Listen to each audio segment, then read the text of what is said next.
Moi, j'ai appris que j'avais ce diagnostic-là, j'avais 17 ans environ. Ça a été un très long processus pour moi. J'ai passé par plusieurs étapes. J'ai rencontré des travailleurs sociaux, éducateurs spécialisés, psychologues, neurologues, médecins, pour finalement enfin mettre le doigt sur la personnalité limite, qui est le TPL. C'est vraiment à ce moment-là que tout a changé. C'est quand même assez difficile, c'est dur à gérer. Comment que je vais vivre un petit peu une émotion si, exemple, il y a une situation triste qui se passe autour de moi, ben je vais vraiment être triste. Mais ce qui arrive, c'est que je suis plus triste que la moyenne. C'est vraiment, tout est amplifié. Je vais vivre mon émotion, mais je peux penser des choses que normalement je penserais pas. Je peux beaucoup plus pleurer que la moyenne. Je peux aller jusqu'à penser à vouloir partir, me suicider. Tout roule vraiment vite dans ma tête quand j'ai une émotion, puis c'est vraiment des montagnes russes. 15 minutes, tu peux être super fâché, redescendre, être super calme, tu peux pleurer, 10 minutes après être de bonne humeur, c'est difficile, c'est gérable quand tu as une bonne entourage. Plus que tu as de trucs, mieux c'est. Il y a une autre facette aussi, quand tu as des émotions ou dans la vie en général, tu as beaucoup de la misère, T'as de la misère à avoir confiance en toi. Tu te compares beaucoup aux autres, tu veux pas te faire juger, t'as vraiment peur du jugement, fait que t'essaies que tout soit toujours parfait. Mais c'est pour ça, la vie. Ta maison va être en bordel, puis tes cheveux seront pas bien peignés, puis c'est pas grave. Nous, on se sent moins bon, on se dévalorise beaucoup, puis ouais, ça peut être difficile aussi.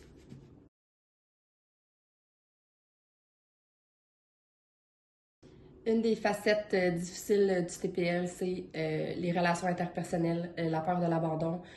Toutes tes réactions que tu as envers la peur de l'abandon fait en sorte que le monde s'éloigne de toi. Tu perds tes chums, tu perds tes amis, tu perds tes jobs. Souvent, les parents ils s'éloignent aussi.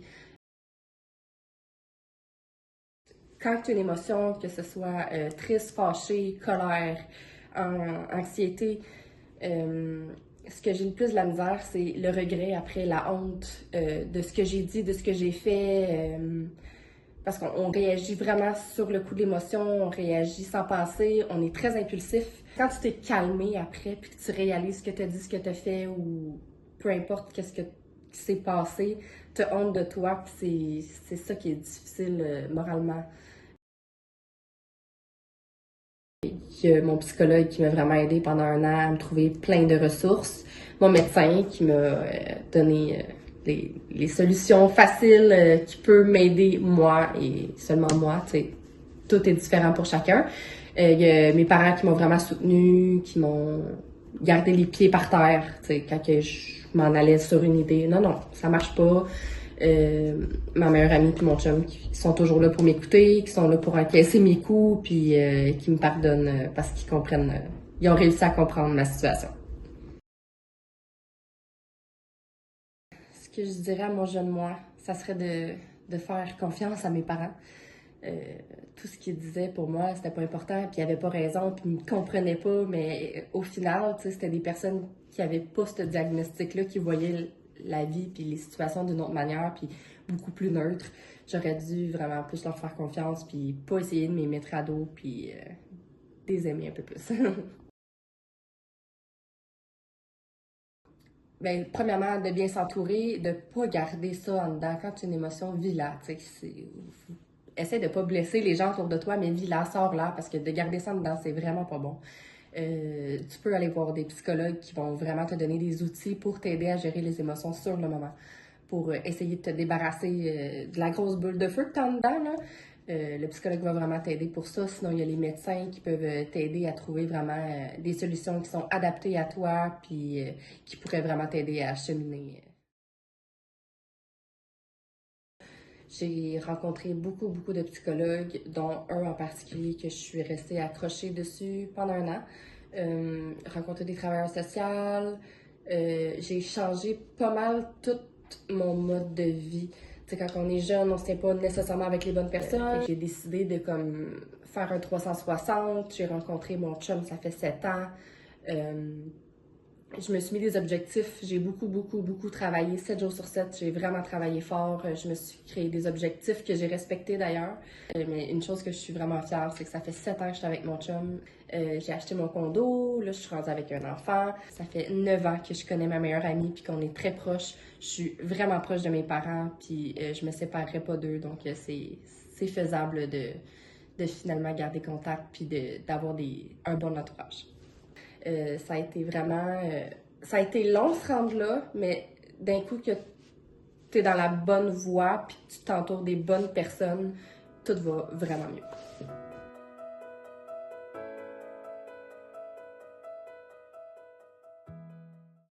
En psychiatrie, la spécialité médicale que je trouve suit et aide le plus les gens dans toute leur vie, dans tout leur être globalement. Ma vision de ma pratique, puis de l'impact que je veux avoir, c'est vraiment de permettre aux gens de se développer, de fleurir à travers leur propre vision de c'est quoi qu'ils veulent avoir comme vie. Ce qu'il faut comprendre premièrement, c'est que tout le monde, on a toute une personnalité. Notre personnalité est toute organisée d'une certaine façon. Il y a plusieurs influences sur ça. Il y a notre biologie, notre ADN et tout ça. Il y a ce qu'on a vécu en tant que personne, comment ça affecte notre esprit, notre psychologie.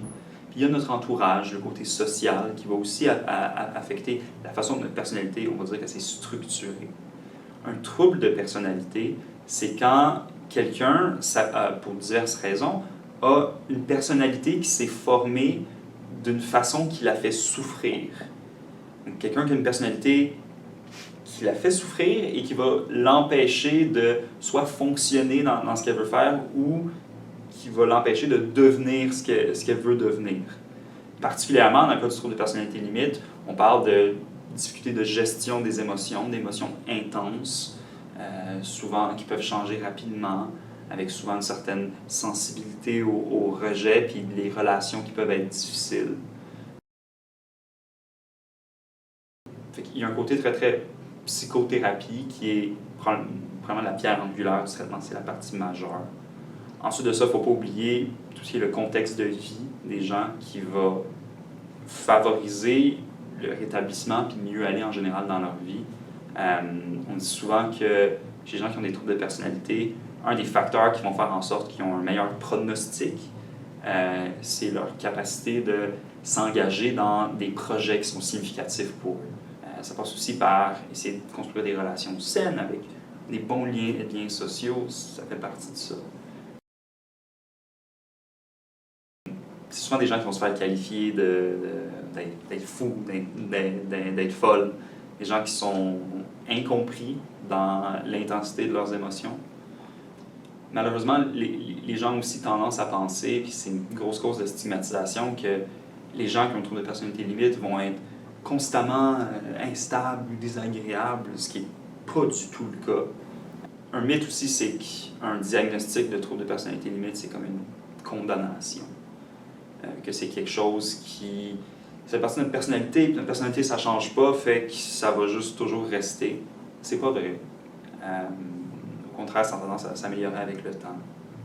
De la même façon, les gens ont tendance à penser au danger puis au risque qui est associé à différents problèmes de santé mentale en général, mais particulièrement au trouble de personnalité, puis à penser en termes de certitude, de noir ou blanc. Les gens vont penser que telle personne a reçu un diagnostic de trouble de personnalité limite, donc ça a telles implications, la personne va avoir la difficulté à réussir dans la vie, puis va se suicider et tout ça. C'est pas le cas du tout.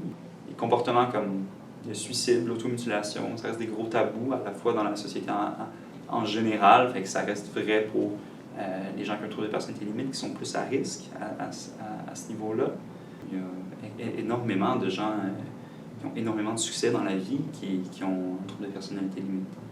Plusieurs célébrités ont un trouble de personnalité limite parce que avoir une organisation de la personnalité de ce type-là, ça peut avoir des avantages. Ça va faire des gens aussi qui sont très sensibles, souvent des gens qui ont des bonnes sensibilités artistiques, puis vont être créatifs, puis avoir un certain talent artistique aussi.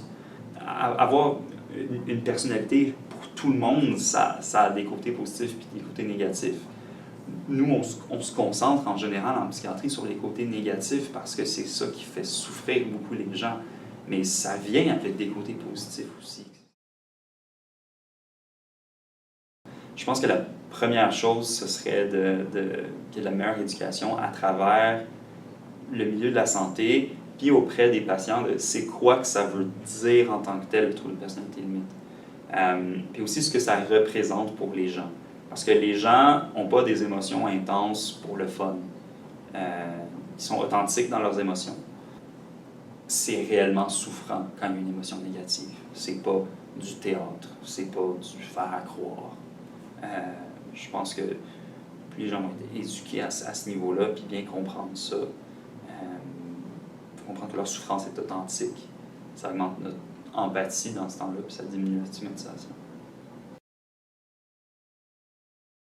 Pour bien accueillir puis accompagner quelqu'un qui a un trouble de personnalité limite, je pense que c'est important d'être très ouvert et empathique envers leur souffrance, d'être à l'écoute, d'être disponible dans la mesure du possible.